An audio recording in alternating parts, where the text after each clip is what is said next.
Funding for To the Contrary provided by the E. Rhodes and Leona B. Carpenter Foundation, the Park Foundation, and the Charles A. Freoff Foundation. Coming up on To the Contrary. We're often told that climate change is something that is big, is overwhelming, is long-term, is something that either A, we have no choice or control over, or B, that all of the choices and control we have come down to everyday individual decisions. And I don't think that either one is true.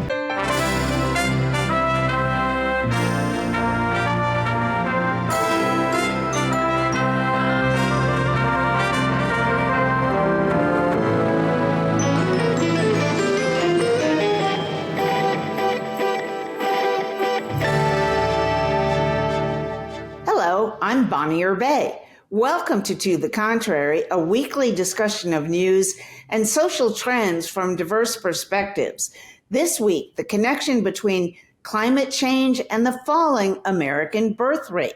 Are couples choosing to go child-free because of fear and uncertainty about the future, particularly the climate crisis? And is earlier population growth one of the root causes of this and other environmental emergencies?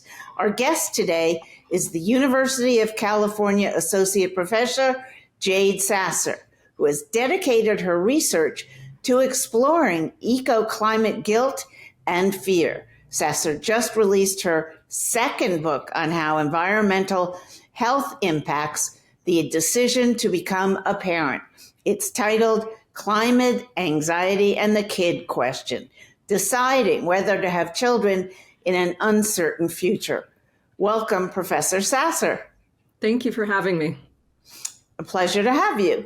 So let me put my credentials out there. I'm child-free by choice, and came up with that phrase 30 years ago. And I made certainly climate and all kinds of environmental issues were on my mind at the time, but it wasn't the main reason. The main reason was I just didn't want children, and I had a career that was taking off, and I didn't want to give it up for 5 or 10 years of devoting most of my life to somebody else.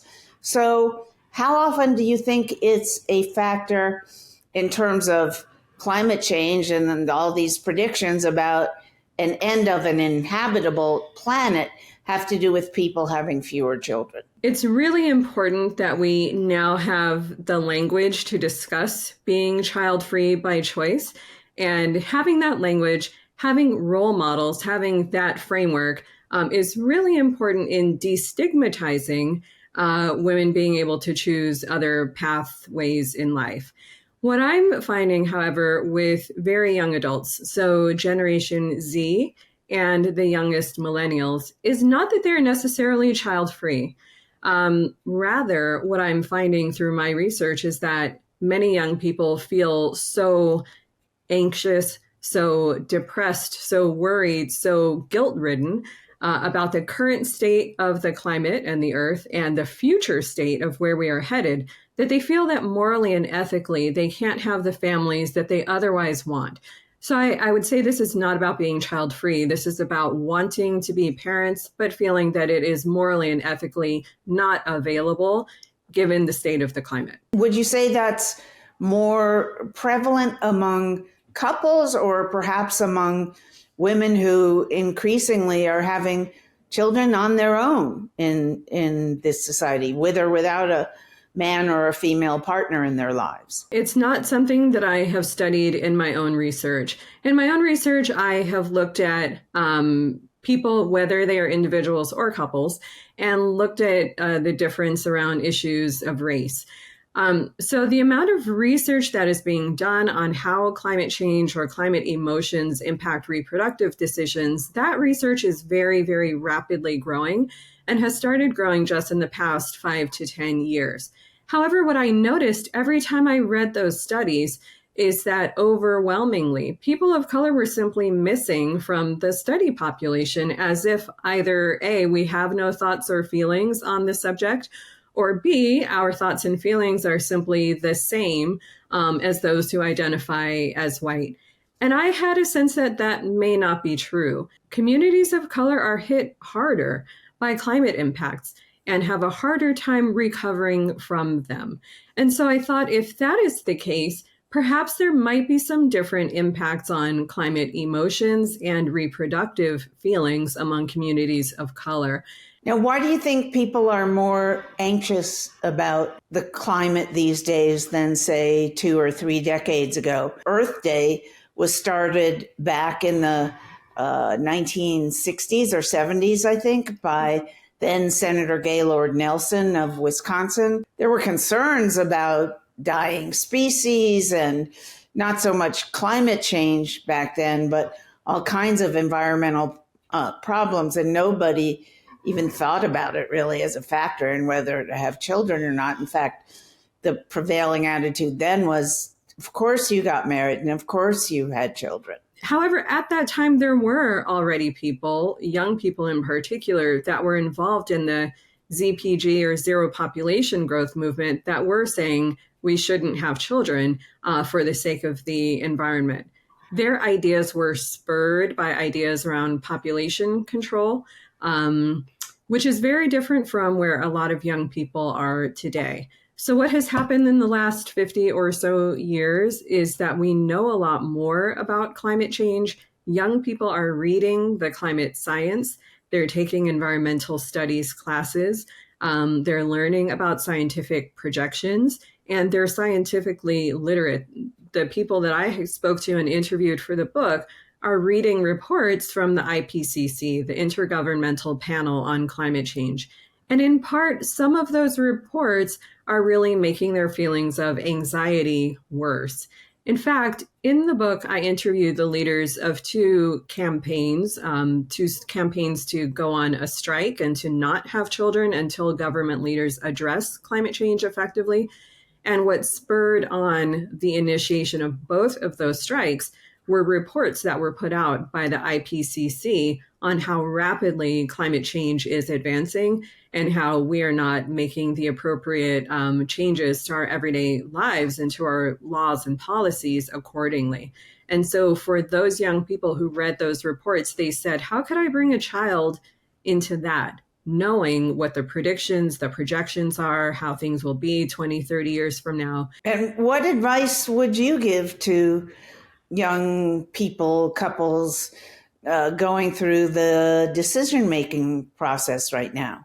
We're often told that climate change is something that is big, is overwhelming, is long-term, is something that either A, we have no choice or control over, or B, that all of the choices and control we have come down to everyday individual decisions.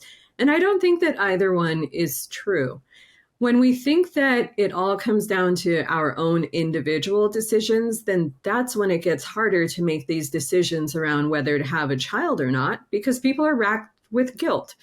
When we understand that climate change is the result of these long-term practices among corporations, oil corporations, companies that are extracting natural resources, and our elected officials that are not creating and enforcing the appropriate laws, then we can understand this is a broader societal systemic issue, not a personal individual one. And if we understand it that way, then we can seek out resources to grapple with these decisions. And there are more and more of these resources available. There are organizations like the Climate and Mental Health Network that have created guides for parents to talk to children about climate change. There are climate-aware therapists, psychologists who are poised and ready to help people grapple with the very real and very specific emotional and mental health outcomes associated with climate impacts. All of which is to say, I don't have specific advice in terms of telling people what to do, whether to have children or not. However, for people who feel isolated, who feel overwhelmed, who feel deeply anxious or like they cannot make this decision, there are resources that are being created to help you not only grapple with it, but also to feel a bit more confident and comfortable becoming a parent in the midst of the climate crisis. Do you have any idea on percentages, numbers of people who have or who are in the midst of deciding whether or not to become parents, who really want children, saying to themselves, geez, I would, except for climate change? I think it's too soon to have numbers. I think that right now, Generation Z, who are the youngest adults, they're the first generation that is really grappling with this issue in this way, in a widespread way. And many of them have not necessarily had children yet or gotten to the age where they're really making the final decision. As we know, more and more people are putting off that decision until later years. More women are having children in their early 40s than at any other time in history. So I think it's a little too soon to know about people in their early 20s. What I can say is that I conducted a research study back in 2021. And one of the outcomes of that study was that we found that a very, very small percentage of the number of people who we surveyed indicated that they were planning to have fewer children than what they actually want, and that the reason was climate change. Now, again, that was a small number, but it was there. It was a statistically significant, which is in research terms, very important finding. And I wouldn't be surprised if those numbers start to grow. But again, I think it's too soon to actually see. Now, you mentioned earlier that climate change has more to do with the policies of oil companies and major polluters than it does with individual choices about whether to have children. Do you see a link there between population growth, or what some used to call way back in the 60s overpopulation, and climate change? No. And what I mean by that is, if we look at the history of the United States, for example, in terms of population growth numbers, we are at the lowest end of that trend compared to the last 80 years. And we are consistently pumping greenhouse gases into the atmosphere. If we look at that 80-year span, fertility rates are going down at the exact same time that greenhouse gas emissions are going up. So there's not a one-to-one corollary, between the number of people on the planet and the amount of greenhouse gas emissions being emitted. If we look further into that, we look at some of the poorest countries on Earth, which are in sub-Saharan Africa.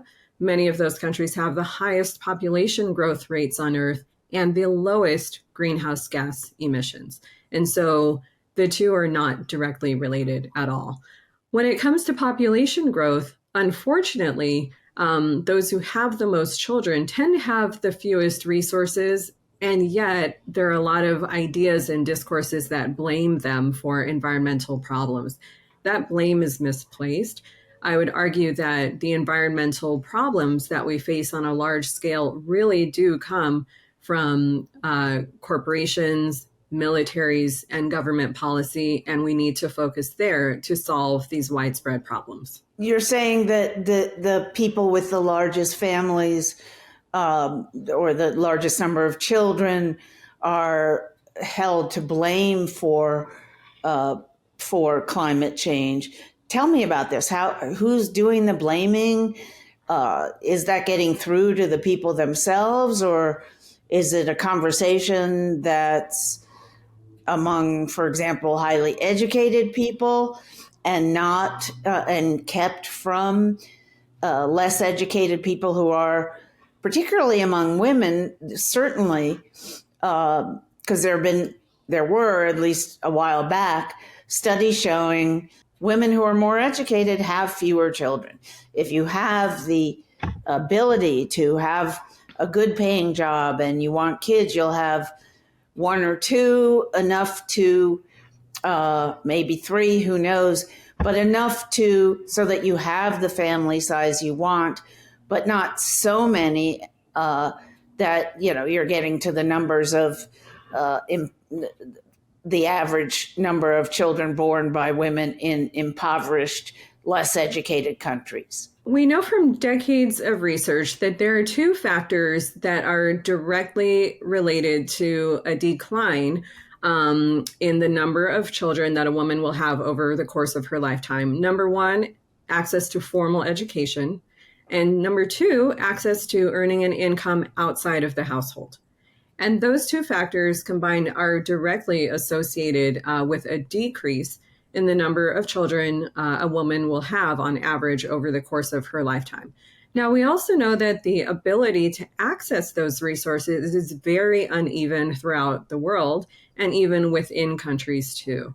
Right. So I don't want to make any blanket statements about what's going on across the entire continent of sub-Saharan Africa or across all of Southeast Asia, because we know there are inequalities within nations too. However, that research has demonstrated over and over again, it's access to education, access to income generation that bring down birth rates. So when I say blame, I'm referring largely to international development organizations.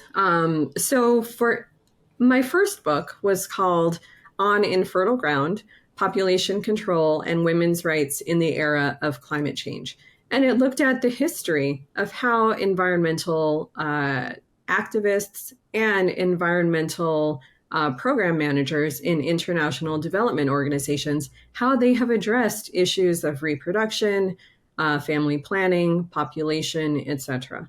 So in that book, I make the argument that behind closed doors, when it comes to advocacy around international family planning policy, a lot of that advocacy is framed through this lens of problematic or dangerous population growth in the global south. And those narratives are used to blame the population growth of poor or low-income communities in sub-Saharan Africa, in South Asia, in the Middle East, etc., for environmental problems. And that kind of blame in policy advocacy, unfortunately, is an expedient means of getting certain policies passed, including some policies that increase access to contraception in those countries. And a very, very common way of framing these issues among environmentalists is to say that population growth is a direct cause of environmental problems, be it environmental degradation, resource consumption, or climate change. And those kinds of discourses, those ideas and narratives in the environmental community, I would argue, really need to change because research has shown over and over and over again that you can't make generalizations on a broad scale between the number of people on the planet, in a region, in a community, and large-scale environmental problems. You actually have to be very clear and specific about local conditions. And we also know that those narratives have been very damaging. There is a long history of population control that has been facilitated through international development and policies in the United States, in which the lowest income communities that have the highest number of children have been coercively induced to have fewer children. And I am a strong advocate against population control. When you say control, what kinds of control do these organizations put on the poorer women and the women of color, etc.?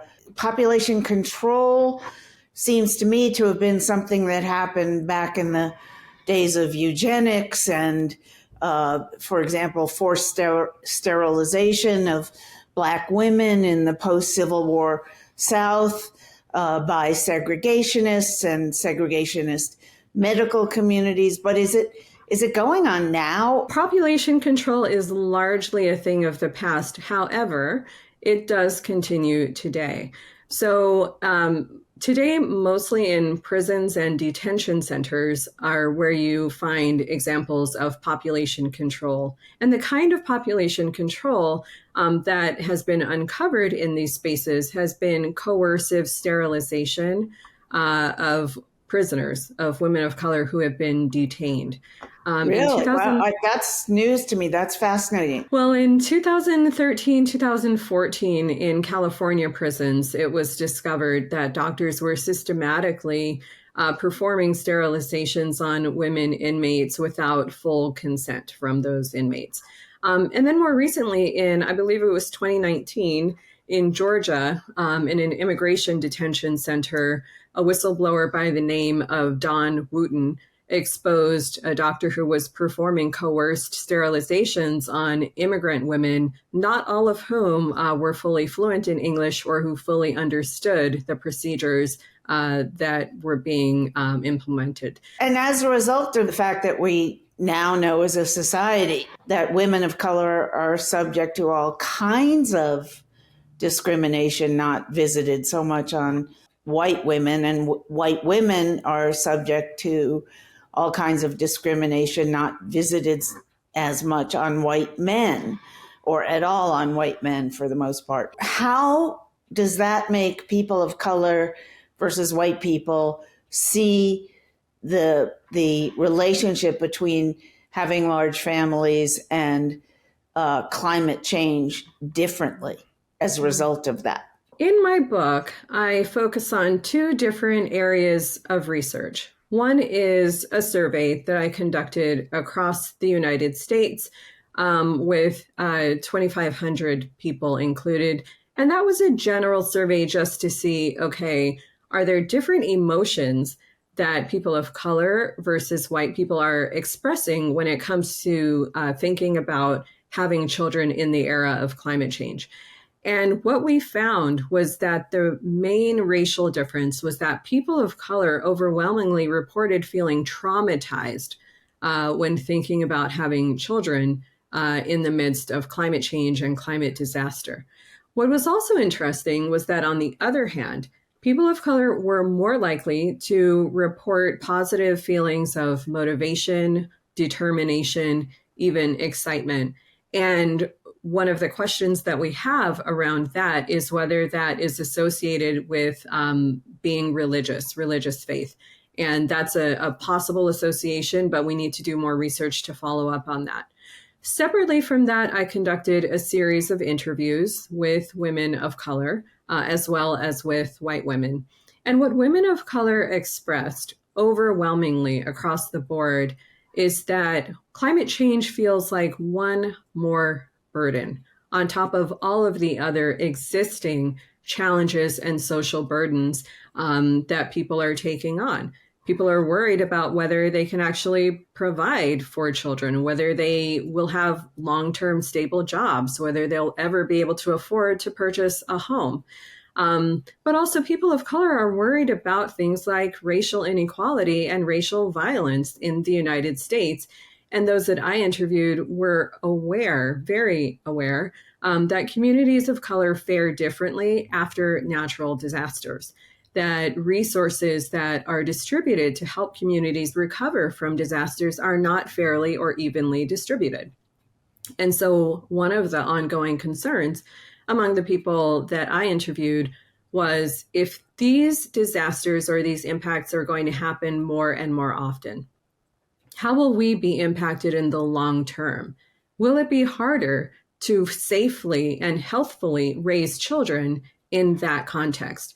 And because there's so much uncertainty around it, it was giving them pause. Looking forward, what kinds of policies would you like to see put into effect to even out environmental angst, if you will? I think in terms of environmental angst, that's eco-anxiety, climate depression, climate grief, all of those things. We need more climate-aware therapists, but they can't just be private therapists.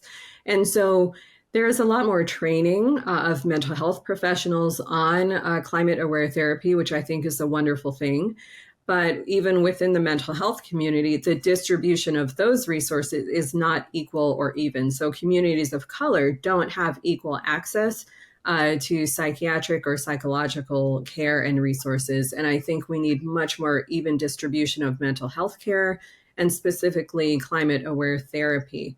I think that that should also be integrated into climate justice policies that are aiming to create more of a sense of evenness and justice between how communities of color fare on climate change and climate outcomes.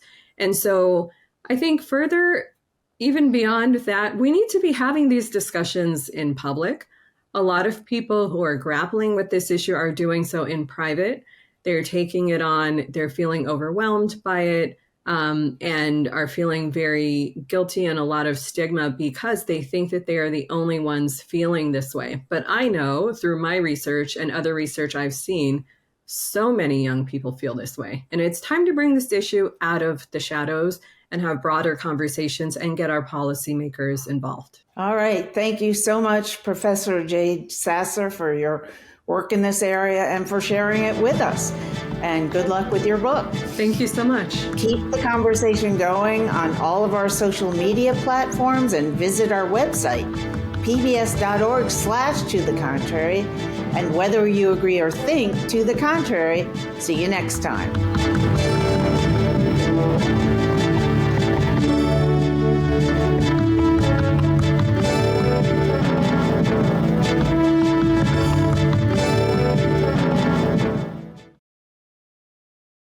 Funding for To the Contrary provided by the E. Rhodes and Leona B. Carpenter Foundation, the Park Foundation, and the Charles A. Freoff Foundation. For a transcript or to see an online version of this episode of To the Contrary, please visit our PBS website at pbs.org/to the contrary. You're watching PBS.